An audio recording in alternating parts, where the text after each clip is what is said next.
عزیز طلبہ السلام علیکم۔ تجوید کے اگلے سبق کے ساتھ ڈاکٹر محمد عامر سعید آپ کی خدمت میں حاضر ہیں۔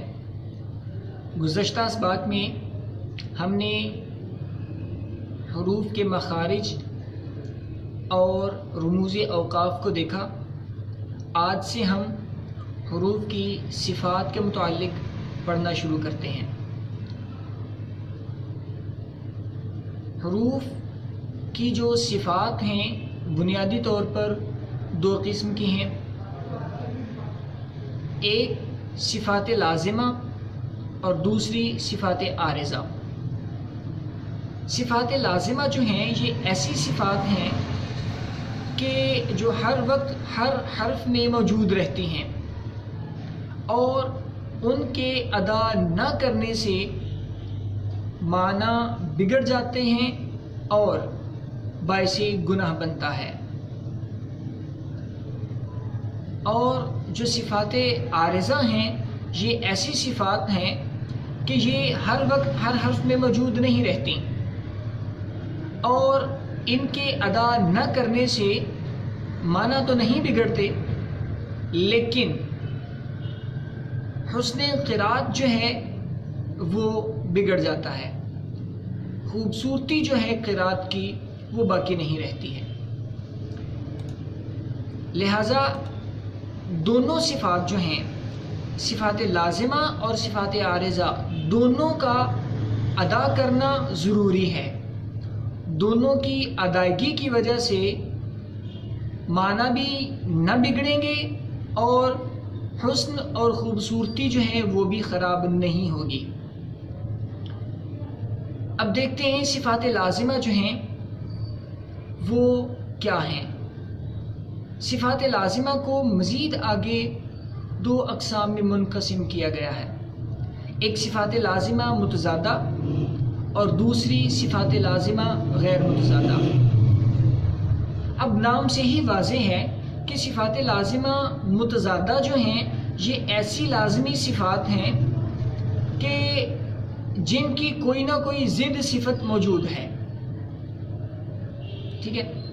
اور صفات لازمہ غیر متضادہ جو ہیں یہ ایسی صفات ہیں کہ جن کی کوئی بھی ضد صفت موجود نہیں ہے۔ ابھی دیکھتے ہیں صفات لازمہ متضادہ جو ہیں وہ کون کون سی ہیں اور ان کی ضد صفتیں کون سی ہیں۔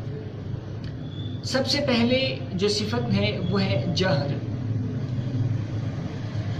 یعنی اونچی آواز سے پڑھنا۔ اس کا جو متضاد ہے یا اس کی جو متضاد صفت ہے وہ ہے ہمز، یعنی نرمی سے پڑھنا۔ اس کے بعد جو اگلی صفت ہے وہ ہے شدت، اس کا متضاد ہے رخاوت۔ اگلی صفت ہے توسط، اس کی کوئی ضد نہیں ہے۔ اس کی وجہ یہ ہے کہ یہ جو صفت ہے یہ شدت اور رخاوت دونوں صفات کے درمیان میں اس کا درجہ ہے، اس وجہ سے اس کی کوئی متضاد صفت موجود نہیں ہے۔ اگلی جو صفت ہے وہ ہے استعلا، اس کی جو متضاد صفت ہے وہ ہے استفال۔ استعلا اور اس کی متضاد صفت ہے استفال۔ اگلی اور آخری صفت لازمہ متضادہ جو ہے وہ یہ ہے کہ اطباق، اور اس کی جو متضاد صفت ہے وہ ہے انفتاح۔ عزیز طلبہ، یہ صفات لازمہ متضادہ تھیں۔ ہم نے دیکھا کہ ان صفات کی ہر صفت کی کوئی نہ کوئی متضاد صفت موجود ہے سوائے توسط صفت کی، اور اس کی وجہ میں آپ کو بتا چکا ہوں۔ اب دیکھتے ہیں صفات لازمہ غیر متضادہ کون کون سی ہیں۔ صفات لازمہ غیر متضادہ جو ہیں ان میں سب سے پہلی صفت ہے قلقلہ، پھر اگلی صفت ہے تکرار، اس سے اگلی ہے تفشی، پھر اس سے اگلی ہے استطالہ، پھر صفیر ہے، اور پھر غنہ ہے.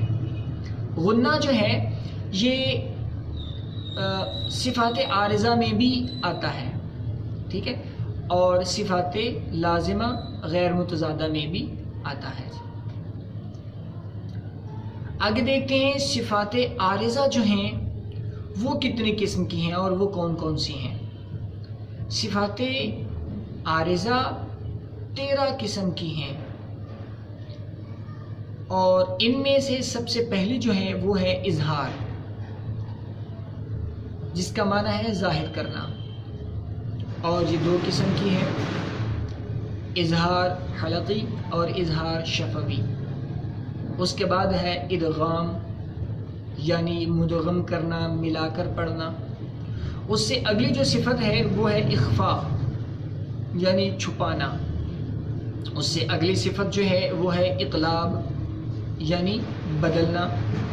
پھر غنہ، یعنی ناک میں آواز لے جا کر پڑھنا. تفخیم، یعنی پر کر کے پڑھنا. ترقیق، یعنی باریک پڑھنا. مد، یعنی لمبا کر کے پڑھنا. تحقیق، خوب احتیاط سے پڑھنا. تسہیل، نرمی سے پڑھنا. ابدال، بدل دینا، ایک حرف کو دوسرے حرف سے بدل دینا. حذف، کسی حرف کو ختم کر دینا.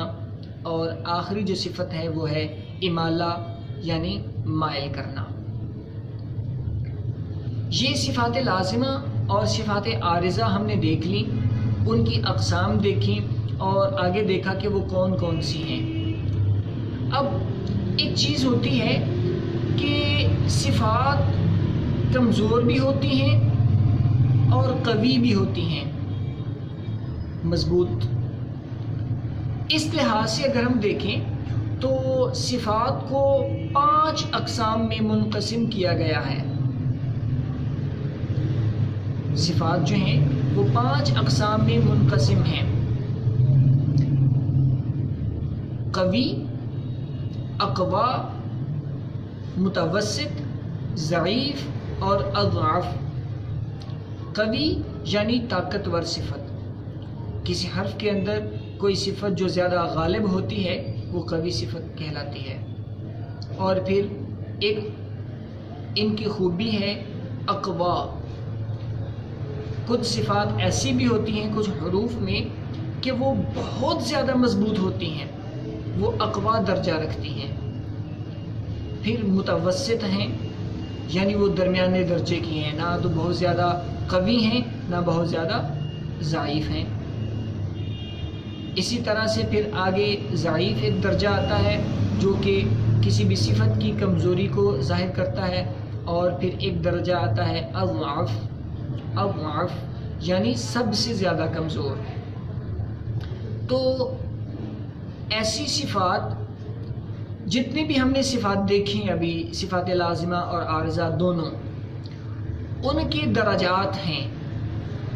کسی حرف میں وہ قوی ہوں گی، کسی میں اقوا درجہ پر ہوں گی، کسی میں متوسط درجہ پر ہوں گی، کسی میں ضعیف ہوں گی اور کسی میں اضعف درجہ پر ہوں گی. ان کی تفصیلات آگے انشاءاللہ العزیز اگلے اسباق میں آئیں گی. اللہ پاک کی بارگاہ میں دعا کرتا ہوں کہ وہ ذات پاک ہمیں قرآن پاک کو صحیح تلفظ کے ساتھ سیکھنے اور پڑھنے اور پھر اس پر عمل کرنے کی توفیق عطا فرمائے. اگلے سبق تک کے لیے اجازت دیجیے، دعاؤں میں یاد رکھیے گا. اللہ حافظ.